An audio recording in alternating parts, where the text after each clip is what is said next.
En la mémoire du cardinal Frédéric Etchou. Effectivement, quand on voit le nombre de monde qu'il y a, vous savez, il y a l'autorité politique, il y a l'autorité morale, il y a l'autorité sociale. Et le cardinal, c'est pratiquement, après le pape, c'est la deuxième plus haute autorité dans la hiérarchie de l'Église. Et le cardinal Etchou a fait un grand travail pour le pays et pour les Congolais en général. Et vous voyez qu'il n'y a pas seulement que les Africains, il y a également des chrétiens européens qui sont venus. Donc c'est un grand personnage qui a joué un grand rôle et je crois que tout le monde essaie de lui rendre cet hommage aujourd'hui. Alors est-ce que c'est quelqu'un que vous avez eu l'occasion de rencontrer ces dernières années? Je n'ai pas eu le plaisir de rencontrer son excellence dans toute ma vie, mais je connais personnellement les membres de sa famille qui me sont très proches, qui sont des amis et qui m'ont beaucoup aidé. Je pense ici à Do par exemple et d'autres personnes qui lui sont très proches. C'est aussi pour eux que je viens rendre hommage au cardinal, mais en tant que personnalité je vais dire, public du pays et du monde, c'était indispensable. Et n'oublie pas que je suis conseiller municipal à la ville de Bruxelles encore. C'était donc important pour vous d'être présent ici aujourd'hui? Ça se passe à 2 pas du conseil communal de la ville de Bruxelles, de l'hôtel de ville, et à 2 pas du Parlement bruxellois. Donc je devais absolument rendre hommage au cardinal, parce que ça se passe vraiment sur mon territoire administrativement, au-delà du fait que je suis d'origine congolaise et que l'Église catholique m'a formé aussi, car j'ai été dans les internats qui ont été dirigés par les amis du cardinal Etchou. Nyo Kalongo, bonjour. Vous avez assisté aujourd'hui à la messe en la mémoire du cardinal Etchou. C'était important pour vous d'assister à cette cérémonie? Je crois cette célébration. C'est un devoir, comme j'ai toujours dit, c'est un devoir pour tout fils. En ce moment, de saluer la mémoire d'un père, d'un papa comme fut le cardinal. Alors Nyo Kalongo, on sent beaucoup d'émotion dans votre voix. Est-ce que c'est une personnalité que vous avez déjà eu l'occasion de rencontrer dans votre existence? Oui, j'étais souvent avec lui pendant tout ce temps qu'il était ici. Parfois c'est moi qui le conduisais même donc pour le déposer à l'hôpital. Et j'ai eu la grâce d'être parmi les dernières personnes qu'il a bénies dans son lit à l'hôpital, donc le jour où il a rendu l'âme. Alors justement, vous êtes une des dernières personnes que le cardinal a rencontrées, a béni du moins. Quel souvenir garderez-vous de cette personnalité? Moi je crois sa simplicité, et son amour envers les prochains, quoi. Sa simplicité surtout. C'était vraiment un père, c'était vraiment un papa. Je vous remercie Nyo Kalongo pour votre témoignage. Bakoukou Boliko Isaac. Donc je suis un anti de Mbandaka. En plus c'est un père pour moi, c'est mon parrain. Il avait souhaité que je sois prêtre, mais je n'avais pas la vocation. C'est une cousine à moi qui est devenue religieuse. Et il m'a vu naître, je l'ai vu prêtre, je l'ai vu archevêque, d'abord évêque en Mbandaka et archevêque de Mbandaka Bikoro. Et quand il est devenu cardinal, pour moi vraiment c'est une perte pour un homme comme lui. Il s'est comporté en père. À chaque fois qu'il venait ici, moi je suis à Namur, j'irai le voir parce qu'il est très ami avec Monseigneur Président Léonard de Namur. Vraiment c'est une perte pour moi parce que c'est mon parrain en fait. Alors quel souvenir peut-on garder d'un tel homme? Non, beaucoup de choses. C'est lui qui m'a fait découvrir la ville de Makanza lors d'un jubilé d'un prêtre de Boyangui. Et puis il m'a fait découvrir la ville de Bikoro. Et il m'a fait découvrir, disons, une mission à Ionda. Donc, et puis beaucoup de choses. Il m'a fait voyager à Boende, beaucoup de choses que je garde de lui. Et à chaque fois, la dernière fois qu'on s'est vu, avant, c'était lors de la messe de Père Laurent. Et j'ai trouvé qu'il était affaibli. Et la dernière fois, quand il a été à Genappe, voilà, vraiment, il y a beaucoup de souvenirs. Vraiment, c'est de la famille, quoi. Monsieur Jean-Pierre Samba, bonjour. C'était important pour vous d'assister aujourd'hui à cette messe en l'honneur, en la mémoire du cardinal Etchou? Merci beaucoup, bonjour. Mais je pense que c'est plus qu'important. Plus qu'important dans la mesure où je suis parmi les personnes qui ont côtoyé le cardinal durant ces derniers jours ici en Belgique. Et j'ai eu le privilège de les conduire régulièrement de la maison de père de Skate sur la chaussée d'Innove où il résidait jusqu'à Leuven, à l'hôpital Saint-Jacob, où il suivait ses soins. Et cela presque chaque jour impair de la semaine. Ce n'est pas une occasion ici, n'est-ce pas, de s'enorgueillir, mais tout simplement, c'est pour dire que si le cardinal a eu à parler avec des gens, a eu à échanger avec des gens sur l'avenir de notre pays, je suis parmi ces personnes à qui il aurait aussi confié, n'est-ce pas, quelques propos qui sont restés gravés dans mon esprit, dans ma mémoire. Oui, je suis Corinne de Hainaut, je suis conseillère communale à Etterbeek et présidente des femmes CDH. Alors voilà. Madame de Hainaut, bonjour. Est-ce qu'on peut savoir un peu comment est-ce que vous vous êtes retrouvée ici? Est-ce que vous avez eu l'occasion de rencontrer dans votre vie le cardinal Frédéric Etchou auparavant? Je n'ai jamais eu l'occasion de le rencontrer, mais seulement j'ai plusieurs amis qui le connaissaient très très bien, et c'est par sympathie pour toutes ces femmes qui sont mes amies ici en Belgique que je suis venu ici aujourd'hui, parce qu'elle m'avait dit que c'était un homme vraiment qui méritait toute leur confiance. Et comment avez-vous trouvé cette messe?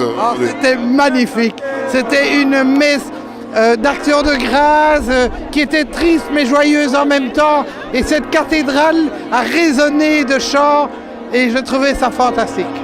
Oui, vraiment, je suis quand même en tant que chrétienne d'abord et deuxièmement originaire du Congo. Il est de mon devoir quand même d'être présente à cette célébration. C'est très capital pour moi. Alors, est-ce que vous avez eu l'occasion de rencontrer dans votre vie le prélat, le cardinal Etchou?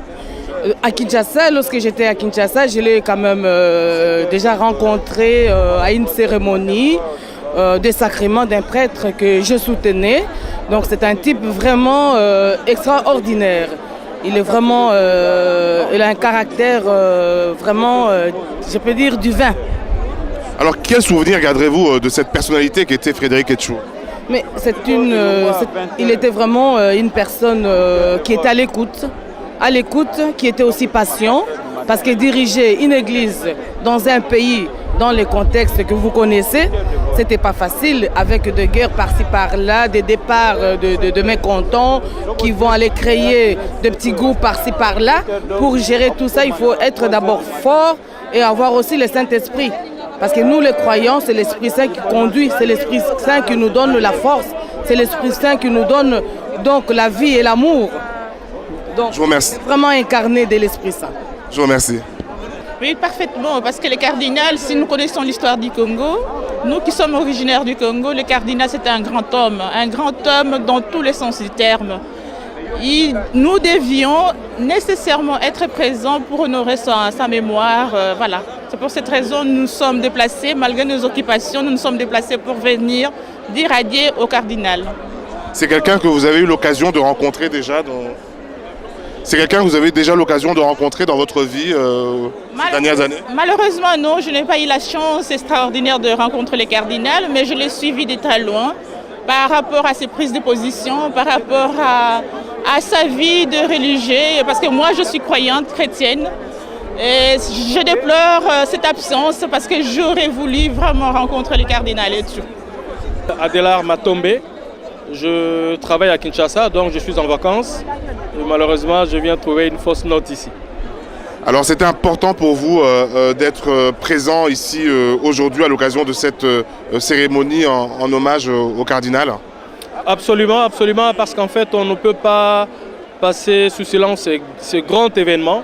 Parce qu'en fait, le cardinal était un homme de vérité, il a beaucoup travaillé pour la vérité, à l'instar de son prédécesseur, son éminence, le cardinal Malula. Et donc, c'est une perte énorme pour le Congo. C'est une perte énorme pour le Congo, en tout cas. Alors, est-ce que c'est une personnalité que vous avez eu l'occasion de rencontrer dans votre existence déjà? À plusieurs reprises, parce que je dois vous rappeler ici que je suis un ancien séminariste. Et donc, c'est quelqu'un que j'ai rencontré plusieurs fois. Et que je connais assez bien. Et je regrette, ce que je regrette en plus, c'est le fait que, ça c'est en même temps une interpellation, c'est le fait que la plupart de nos hommes de bonne volonté qui travaillent pour la vérité viennent finir leur jour loin des leurs et au moment où vraiment ils ont besoin d'un encadrement affectif assez conséquent. Et donc, vous voyez dans quelle mesure nous devons absolument travailler pour garder les nôtres près de nous, même dans leurs derniers jours. Alors, quelle sera la trace laissée par le cardinal dans l'histoire du Congo? Tout le monde a vécu la façon dont il s'est battu pour la vérité. Je crois que c'est le seul grand souvenir que nous gardons de lui. Vous connaissez comme tout le monde le cardinal Etsu. Est-ce que c'est une personnalité que vous avez l'occasion de rencontrer, de connaître dans votre vie? Disons, j'ai eu à le connaître d'abord du côté famille parce que c'est l'oncle d'une nièce, c'est-à-dire que c'est un cousin par alliance, et puis dans son ministère, voilà. Alors, quelle trace aura laissé le cardinal, selon vous, dans l'histoire du Congo, de notre pays? Je crois qu'il faut noter les côtés bonté et rigueur. En tout cas, ce sont les 2 points que je souligne dans la vie du cardinal. Vous venez d'assister à la messe en la mémoire du cardinal Etsu. C'est une grande perte pour le Congo aujourd'hui? Oui, je crois que l'éminence a beaucoup œuvré pour la relance du Congo et a toujours soutenu son peuple. Et je crois qu'aujourd'hui, le Congo perd un grand homme. C'est la 2e fois en 2 siècles, en un siècle. Je crois que c'est beaucoup. Le cardinal Malula d'abord, le cardinal Etchao aujourd'hui. Je crois qu'il faut prier pour que les seigneurs donnent à un autre homme de grandes valeurs comme les 2 cardinaux que nous avons eus, que le Congo a eu. C'est quelqu'un que vous avez eu l'occasion de rencontrer ces dernières années? Oui, je l'ai connu durant ces 2 années de maladie. Pendant qu'il était à Bruxelles, on a eu souvent l'occasion de se voir. Il n'y a pas longtemps, nous avons fêté son 7e anniversaire avec Christo Bolingo. Donc c'est quelqu'un que je connaissais beaucoup et que j'estimais beaucoup. C'est une grande perte en effet. Quel souvenir garderez-vous de lui? D'un homme très sage, très simple, qui n'aimait pas trop le protocole. Et je crois que c'est un exemple qu'on devrait tous suivre. Je vous remercie, Madame la Ministre. Docteur, bonjour. Vous êtes là, nous sommes tous là d'ailleurs, à la cathédrale Saint-Michel, où a eu lieu une messe en la mémoire du cardinal Etsu. C'était important pour vous d'assister à cette célébration? Oui, mais c'est important, hein. D'abord pour le rôle que le cardinal a joué chez nous, au sein de l'Église, au sein de notre peuple, mais aussi pour ce qu'il représentait comme personnalité et ensuite pour ce qu'il a dit vers la fin de sa vie. C'est un homme qui meurt là avec une vérité cruciale et personne ne sait plus le contredire.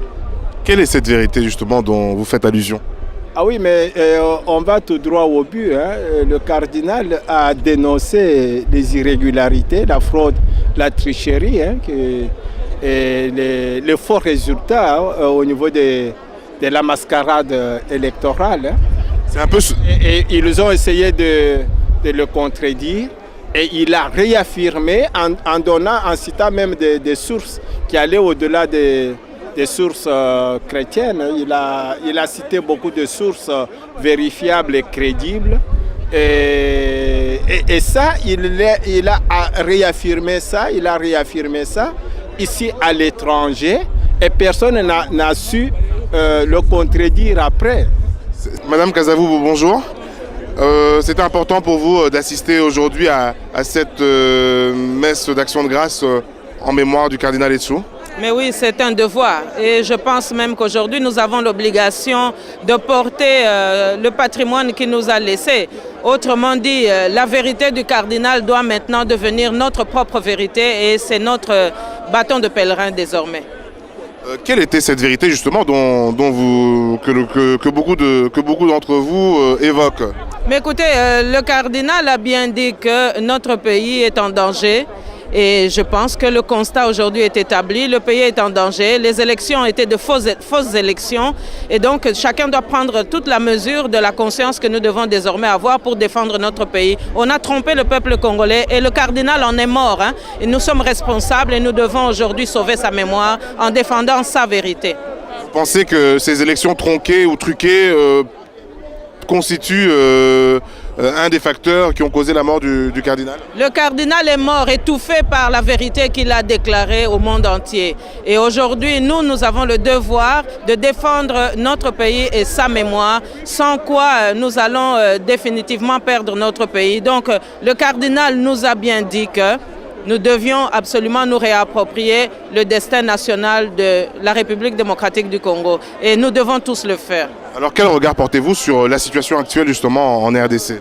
Mais vous voyez bien qu'il y a l'impasse, vous voyez bien que les intérêts égoïstes priment sur l'intérêt supérieur de la nation. Et donc je crois que chacun doit aujourd'hui comprendre que nous ne devons plus prendre pour argent comptant toutes ces sympathies artificielles qu'on nous apporte, mais en fait pour mieux écraser le peuple congolais. Aujourd'hui, nous devons tous relever la dignité du peuple congolais et ça passe par la vérité du cardinal qui doit désormais être notre vérité à tous. Autrement dit, la vraie vérité. Vous ne voulez pas nous dire qu'est-ce qui s'est passé exactement dans cette affaire? Ici, écoutez, ce n'est pas une conférence de presse. Nous sommes venus pleurer un papa, nous sommes venus pleurer notre cardinal. Et je vous dis simplement que nous devons être préoccupés par le message qu'il nous a laissé. Et ce message est très clair. Il nous a dit que les élections ont été faussées. Il nous a dit qu'on n'a pas respecté le peuple congolais. Il a interpellé la communauté internationale. Donc nous sommes ici en terre internationale. Et donc nous devons désormais savoir avec qui on traite et qu'est-ce qu'on dit. Madame Gazavou, les 5 chantiers du président Kabila, c'est une utopie selon vous? Écoutez, ici je pleure mon père, c'est-à-dire le cardinal Etchaou. Et je préfère me remémorer le message qu'il nous laisse. Ne me demandez pas de parler d'autres personnes. Je suis ici pour pleurer mon père, le cardinal, et je vais défendre son patrimoine, l'héritage qu'il nous a laissé.